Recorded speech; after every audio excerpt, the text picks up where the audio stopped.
Congrats on the movie, Dan. We also have visual effects supervisor, Adam Valdez. Congratulations. Please welcome cinematographer, James Laxton.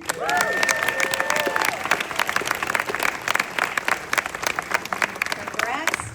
And finally, we have director, Barry Jenkins.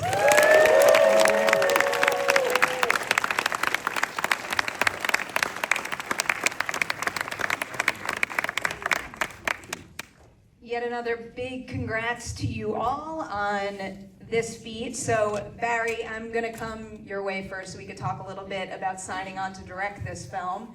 When this opportunity first comes your way, especially given it's a very different type of film for you, what is something about it that makes you think, I have something to gain from this as a director who is always evolving my craft? That's an interesting way of putting the question. When I read the script, I hadn't seen the 2019 film. We had been making the Underground Railroad through the bulk of 2019 and into 2020.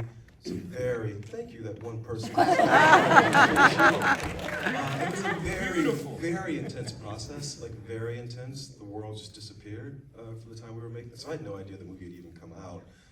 And when I read the script, I saw so many wonderful things that Jeff Nathanson had done with these characters, Jeff Nathanson, the screenwriter. And then I watched the 2019 film and I thought, this is a strange technology. It's just a strange way to make a film.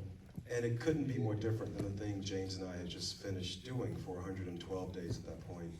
And I don't know, something about it, I just thought, I think we can chase this. And I will say, I'm glad James is here because he was the first person I called. I was like, am I fucking crazy? Or is there something interesting in this that we can chase? And he said, I said, yeah. and that really was how we ended up making the film. You always have to feel a little crazy. If you don't, is it worth it? Yeah, I mean, that's a great point. And this did remind me because the technology is so new and these guys have done it more than anyone else. These guys also worked on, I know Adam worked on The Jungle Book and won an Oscar for The Jungle Book. Well, yes, that's true. Yeah, won an Academy Award for Visual Effects for The Jungle Book. So.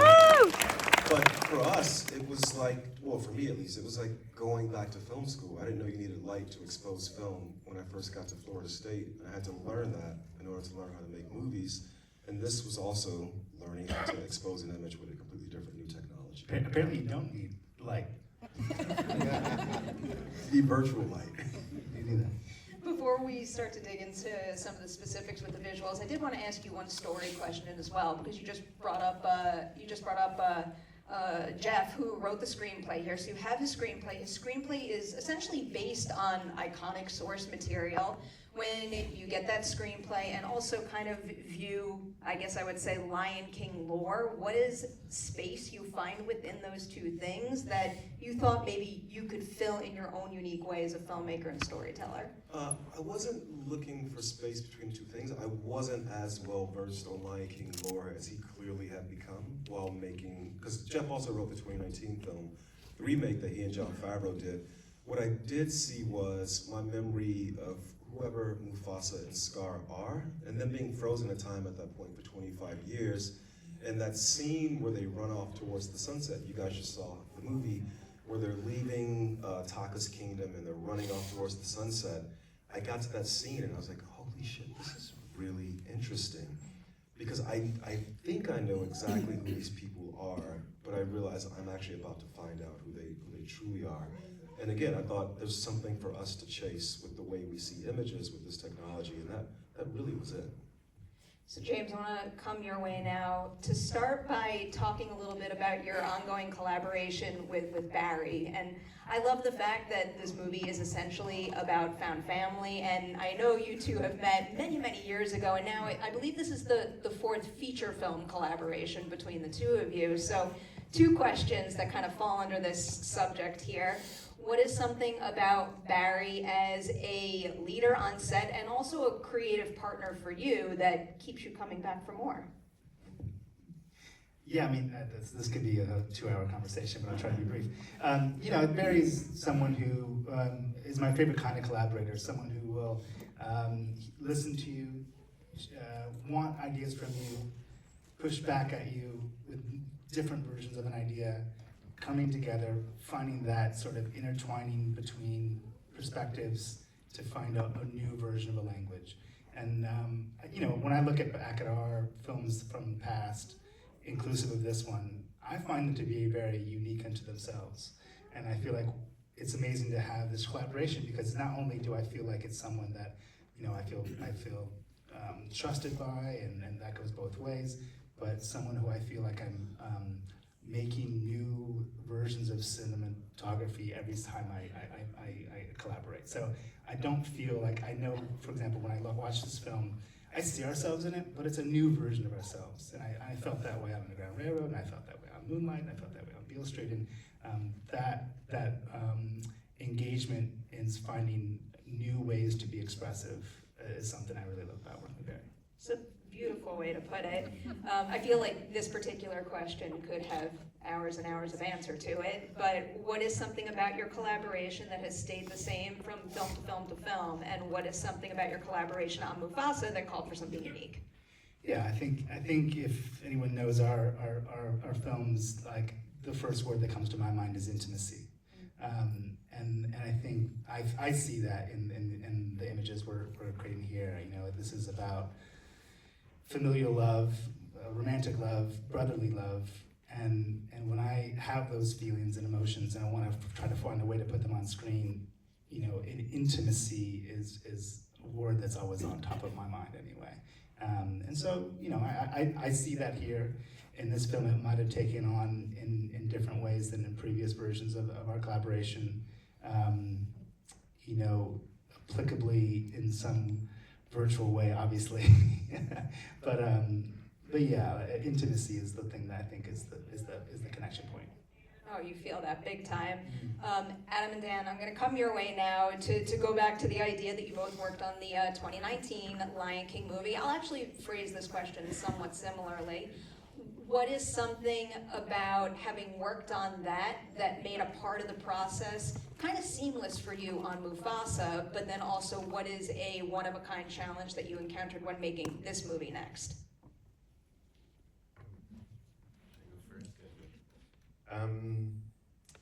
I guess the similarities are simply that it's a fully animated movie both times. But so we've been through the steps, but I think this time we wanted to really, these two over here had worked together so much as just got to hear about, and we're the new kids on the block into this gang. And when we first all started talking to each other, it seemed like the trick was going to be, how do we take this incredibly long, cumbersome, difficult process and carve out some space for discovery, because the way that they work is to get work up on its feet and really react, especially on their shooting days. And that's hard. We can't give it to them. But what could we give them? And so it was a series of, how could we scout sets together? How could we find places to work? How could we create scenes and then let them react to what was evolving? Now, midway through, James said, I think we're gonna get more out of Barry in some scenes if we actually let him direct performers instead of just direct me as a camera after animators have animated something to shoot. And that might be a good handoff to you. Yeah. To talk about what we did for that. Yeah, so essentially trying to get performances, readable performances quickly in animation is really, really hard. Animation is slow, really, really, really slow. And trying to basically give that organic approach that James and Barry really need, and can obviously do really well with, was kind of really tricky for us to give. So we basically attempted to do a bit of motion capture, which is mainly for blocking, and just trying to basically get Barry particularly better direct us on stage. So we ended up spending a couple of months really, on stage and blocking out these performances. And the thing that gave, I think particularly James as well, was that in character animation, when you're blocking things out, you literally will just chest piece things across, the ground to start it out. Okay, cool, it's going to go from A to B. Okay, what does it look like? And then the response will be like, looks like a character sliding across the ground. It doesn't look like it's going to be, interesting. It doesn't look like it's it's stalking, it's upset or anything like that. But just little subtle human emotions or active motions give you that. And so that's what motion capture gave us. So when a character sort of aggressively came towards something, towards another character, James could respond to that information. And even though it's kind of a basic form of what we're going to do later down the track, years later, it gave something for James to react to. So that was one of the Thank you for that. Yeah. This is the quad capping process, right? Can you explain a little bit about what makes this quad capping different from other performance capture we've seen in the past? And also I had heard a lot about the fact that the only reason you were able to do that is because certain technology evolved at like the pitch perfect moment that you were able to utilize it when you needed.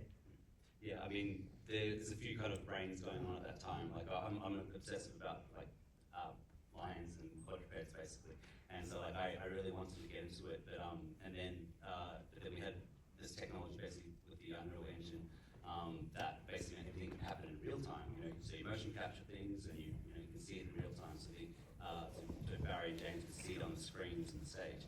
But the problem was how to translate that in real time to look like a lion.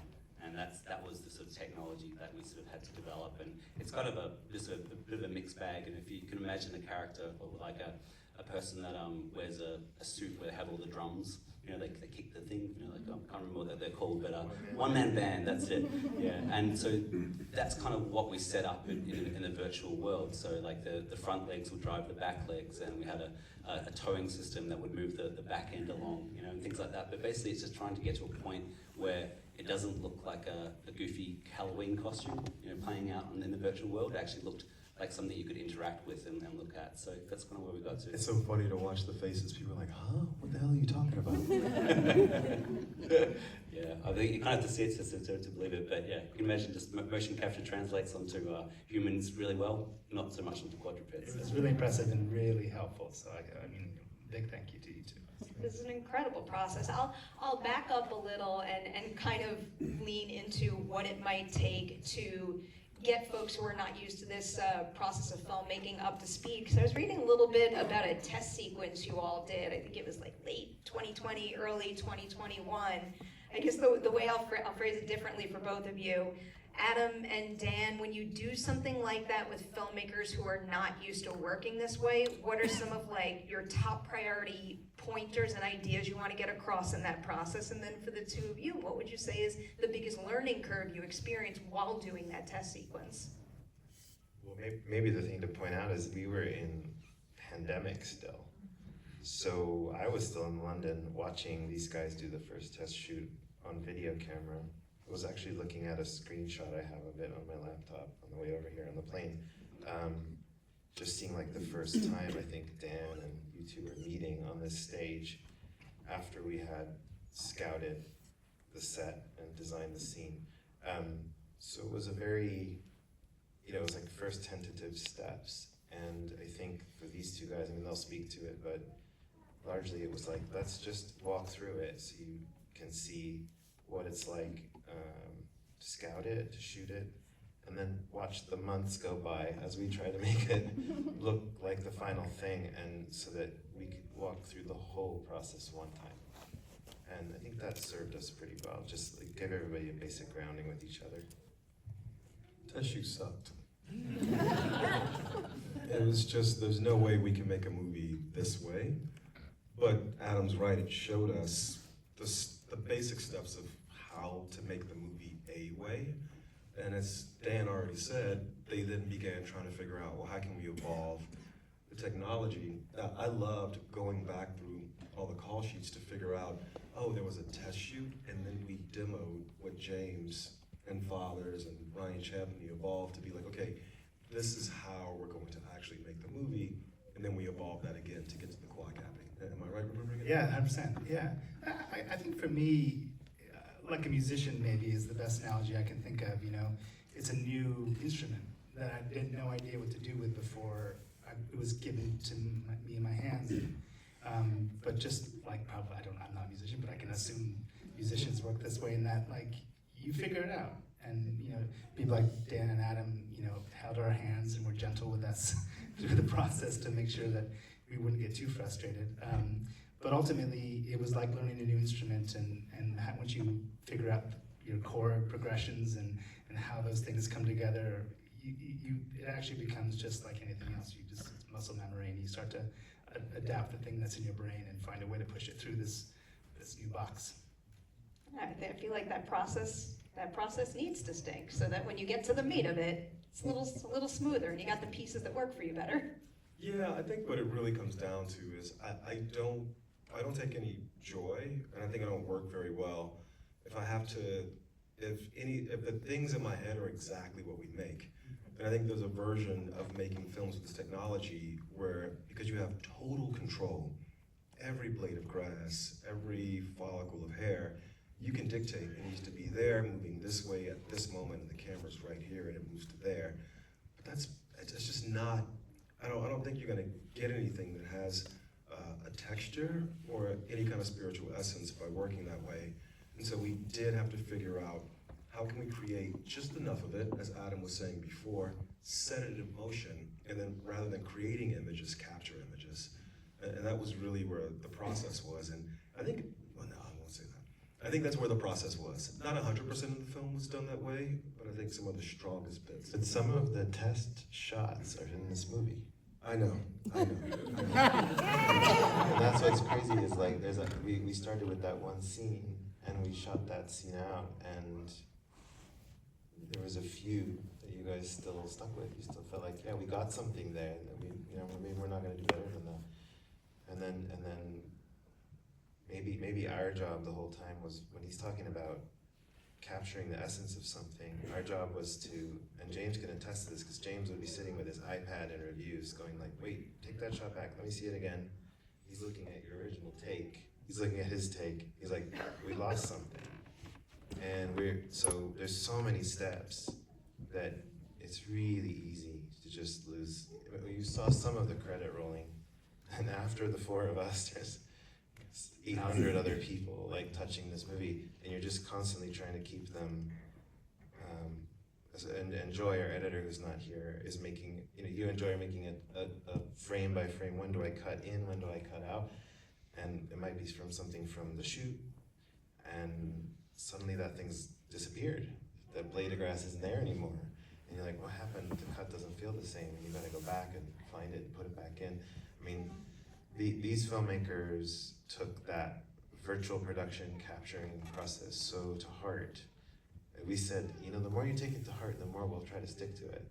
And they really did. And more than probably any other filmmakers we've seen do this kind of process. And I think that's when I watch it and I see stuff. I mean, we know every shot now by heart, right? 4 years later. And I can just sort of feel you carrying the camera. I can feel all the choices in there still.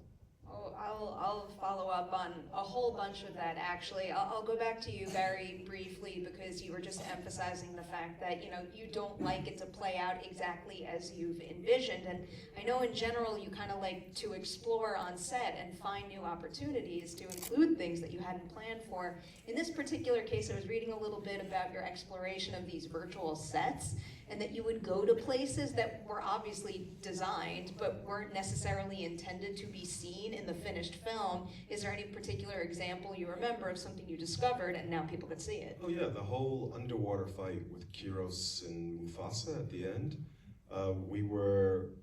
Right after Moonlight won Best Picture, which is a thing that happened. The story is, I went to Merida, Mexico, because I'd seen it on House Hunters International, and I thought, I'm gonna wanna get out of town when this thing happens, whether we win or lose. And when I was in Merida, which I flew to Miami first, my hometown, and then 2 hours later, I was in Merida, Mexico. And then 45 minutes by car, I was standing at pyramids. And I was like, holy shit. And this is at a time when, this place is being referred to as people from SH exclamation point T whole countries. I hear kids in the audience, I'm gonna put it that way.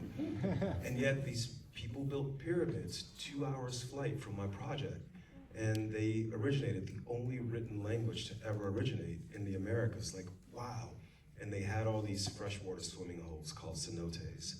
And so when I came onto the project, I said to Mark Freeberg, our production designer, there's gotta be a cenote. in this cave, and Rafiki's telling the story.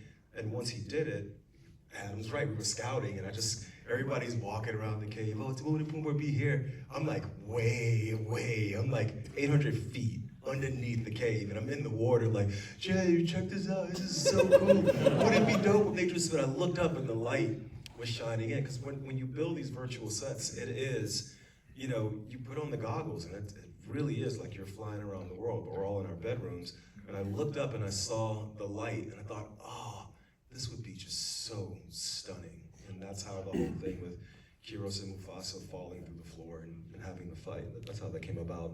And every time we scouted that set, we're like, where's Barry? Like, oh, he's down there again. I wanted to see it, man. I don't blame you. So the other thing that had come to mind during those answers before was I read that you heavily embraced imperfections on this movie, and I love that touch, and I definitely see it in the finished film. Can you maybe give us some examples of things that maybe someone would have deemed imperfect, but that imperfection well suited the film and the vibe you wanted it to have? I think you want to, because I got one in my head, but you. I mean, the one that comes to my mind right now is Mufasa sort of sensing in his sort of third eye of it all, the gazelles or whatever, what was the line? The gazelles are in the distance and the camera's...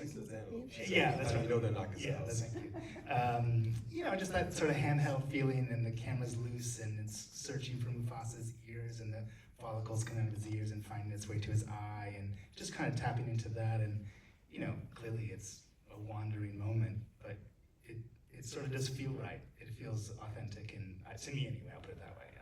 It feels real, it feels genuine, and I feel connected to the character in that moment because of that sort of inconsistency of camera movement. Do you want to add an example?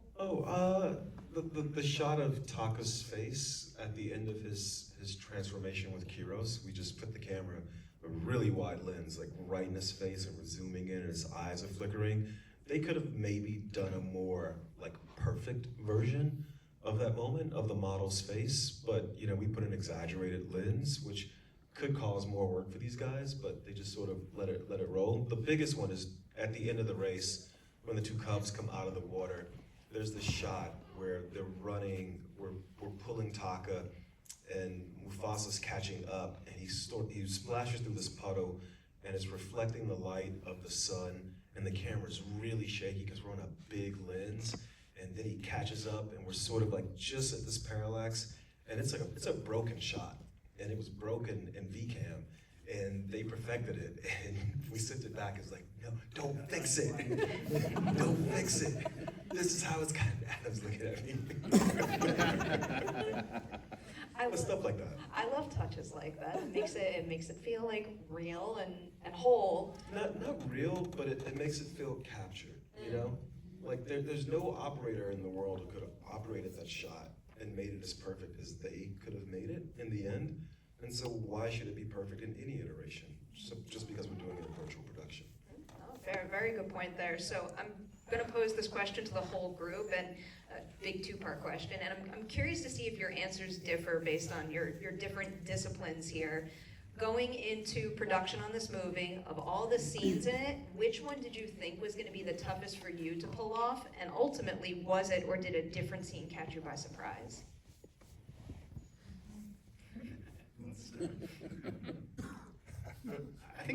I'll start. I think for me, coming from the kind of filmmaking backgrounds that Barry and I come from, I was worried about the action sequences, to be honest with you, because it's just not a familiar place for me. And so, jumping into that territory was something that I maybe just had a bit of anxiousness around. But I think I'm probably, really proud of them, honestly, at the end of the day.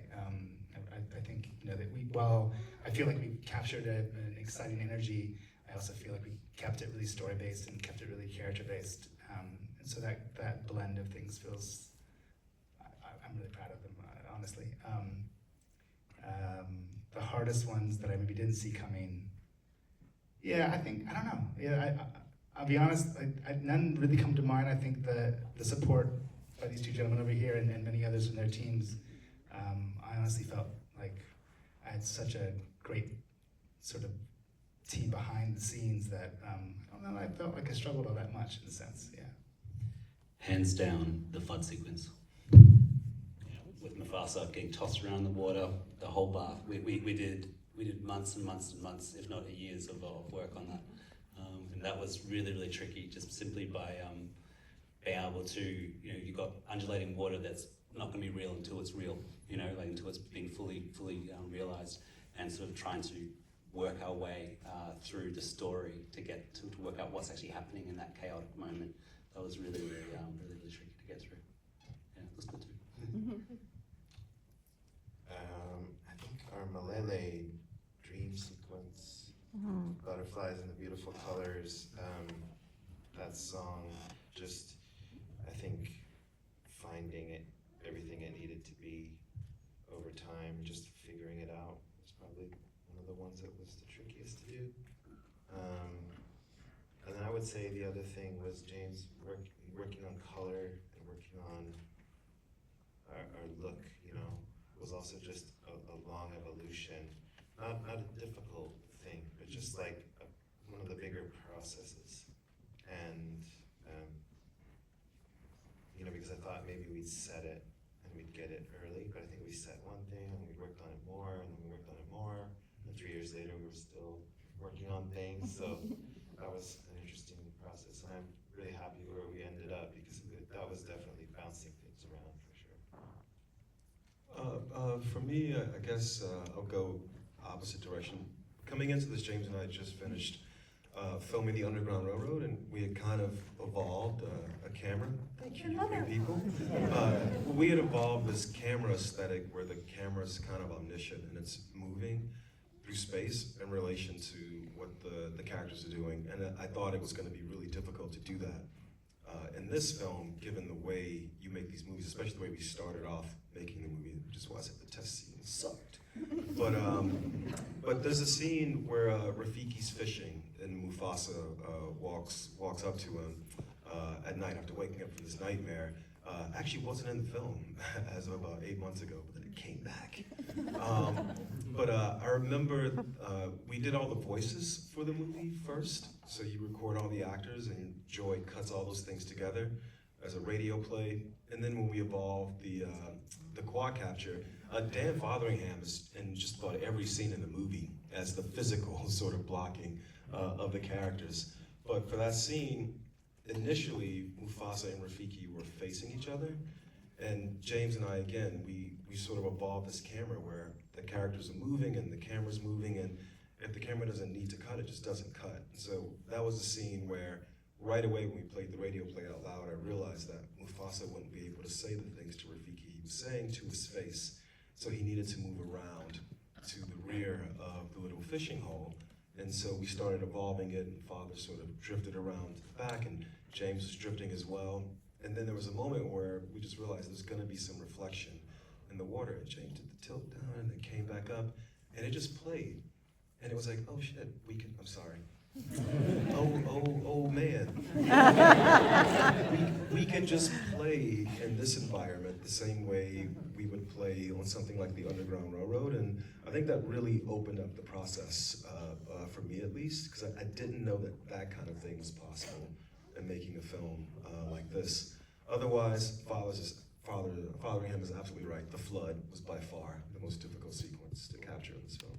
Well, worth all the time that went into it. I have to wind down with you, so I'm going to end with a group question. It's one of my favorite questions to ask, or it has been recently, because I was talking to another director, and it just took a while to emphasize just how happy it made him to see the people working on his movie take such pride in their work and be so enthusiastic about telling that story. So can you each recall the single moment when you felt the most joy as an artist making Mufasa the Lion King?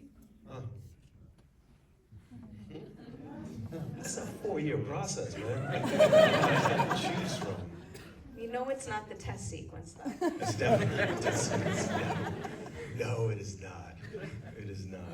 I have many. I have so many. I had such a good time making this film, but there was one time on stage where I fluffed my cue, and it's right when the sequence you're talking about, and instead of just holding that moment where I look down at the reflection, or Mufasa looks down at the reflection, I just ran around to the other side because Rafiki went to grab a fish, and I ran around the other side, and I went, "Oh, sorry, Barry," as I got on the side, and Barry was laughing. He said, "That was amazing," and I just remember just that joy of like that organic iterative approach, especially for an animator. You know, just feeling that real time feedback was just amazing. It didn't end up in the film, but it was a good moment. It made you feel good, right? It made me feel good. Yeah. I will mention something coming out of the test, actually. There's a shot of Obasi when Mufasa says, "They'll be coming for us." And Obasi looks around and says, "How could you know this?" And I think at the end of that test, despite that it's the early days and it's like clunky and rough, and it was difficult with pandemic and everything, you said to us, "Those eyes, I need that in the rest of the movie." The purpose for the test was to see if we could push the expressions farther than they had pushed them in the 2019 film. I'm remembering now. And yes, you're right, his eyes. And I feel like that was one. There's definitely other moments of joy, but that one just popped into my head because I feel like it was like, okay, we're finding something for this guy. It's like, that's the thing I need. You're like, okay, we can give him what he needs. That's like the core thing. Because these guys, these cameras they're in a kind of an orbit. This intimacy you're talking about, like they're just with the characters, and this was sort of the crossing your fingers. Can we get this right? Is this going to work? So that's just one highlight of many. I think for me, it was probably the first time I was handed what we called the V-cam, which is this thing that I'm holding in my hands, and on the monitor is the scene and action's called, and I'm walking around an empty sound stage. More or less anyway, with folks around Barry and a number of other people helping to facilitate the program. And as I'm walking through this empty space, in the screen is the movie, and I'm watching lions move, and my movements become the camera's movements. And I think the first time that was handed to me was a lot of joy came out. It was a lot of like, I think we're talking a lot about how sometimes the technology would, maybe it was cumbersome at points and challenging, and while all those things are true, it's a lot of incredible power and creative spirit being handed to me in that moment. And I think when even just that first day that was handed to me, the possibilities start to swirl around in your brain, and you start to realize how you can express yourself with a new tool. I think for me that was actually very joyous. And so while we can complain about the tech sometimes, the tech in this case for me was actually a really positive experience as well. I've been scratching for an answer while they're answering, and I can't come up with one. It was just too damn long a process. I can't remember. I'm so sorry. It was too doggone long a process. I'm trying to remember not to curse. I'm sorry. That's what I got. I'll follow up briefly to maybe pull one specific thing, because we haven't taken a single moment to touch on your incredible ensemble here. Is there any particular moment when you were working with one of them when, I don't know, they just like nailed something in a way you never could have imagined at the start? Yeah, it wasn't about nailing things so much as I'm always trying to, like James was saying, have these moments, or Adam, have these moments of discovery. And in the movie, we have these outsiders who are these lions with this white pigmentation. Which is actually something that occurs in the wild. They have this genetic mutation, and so they're born with white fur. And we were recording with Dr. Connie, who plays the elder Rafiki and Blue Ivy, the eldest and youngest members of our cast. And he's an older cat, so he's got all these stories. And he's like, Barry, I was in a movie with these white lions, and it's so funny because in that movie I was protecting them. I was like, what? He goes, yeah, there's certain parts of Africa where these lions, people hunt them because they think they're bad luck and they're evil. And he goes, isn't it funny that in this movie that instead they become these very evil beings? And so we just riffed out this whole thing where Kiara, the youngest person in the movie, who I think young people will see themselves when they go to see the film, where she asked the question, well, who are the outsiders? And they gave Dr. Connie the opportunity to tell this really beautiful story. I think he says, when the people most like you don't love you, is it a hurt that can cause the greatest pain, and this pain can lead you to hate everything. And to me, that really encapsulated what The Lion King is in its best version, where you can have these characters living these lives, and through that, young people and adult people and elder people can have these discussions about why the world has shaped these characters to be the way they are. Because in the one film with Dr. Connie, a character like Heroes is behaving in one way, but in this film, he's behaving in a different way. So I thought that was a really lovely thing. Beautiful memory right there. We have to wind this down, so I'm going to say yet again, huge congratulations. Wait, can I say on one thing? Mufasa. Wait, pause. Oh my God. So I went to film school at Florida State University. And I didn't think I could make movies. And somehow I had this professor who believed in me, and I made this short film. James shot it. It was the first short I ever made that really made me believe I could be a filmmaker. And I dedicated it to that professor, and she is sitting right there. Oh, wow.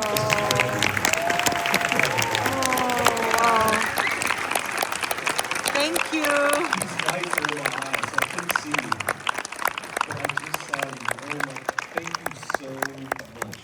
No Moonlight, no Beale Street, no Underground Railroad, no Mufasa without this woman. Wow. Thank you so much. Oh my God. Thank you, and thank you for sharing that. Congratulations on the film, and thanks to everybody out there for being here tonight. Yeah, you know,